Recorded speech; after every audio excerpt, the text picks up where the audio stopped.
আমার মেয়ে আজকে অনেকদিন পর গান করতে বসেছে, আপনারাও দেখুন ও গান করবে। ও ভীষণ ভালো গান করে। ওর একটা প্রোগ্রাম হলো, এই যে প্রোগ্রামের কার্ড, খুব ভালো গান করে ও। ও আজকে আপনাদেরকে সারেগামা করে শোনাবে, দেবী মা সরস্বতী। হ্যাঁ, ও খুব ভালো গান করে। ঠিক আছে, সবাই কিন্তু ওর গান শুনবে। ও একটা গান করে শোনাবে এখন। আচ্ছা ঠিক আছে, আমি বাজাবো এখন। হারমোনিয়ামটা ওর দিকে করছি আমি। হ্যাঁ, আমি তোমার দিকে করছি না, করো। সারেগামাটা করিস না।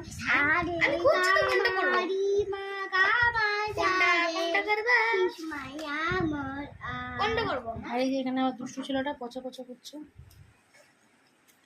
আমি তখনই তো চটচট চটচট করে একটা গান শুনিয়ে দাও তো সোনামা।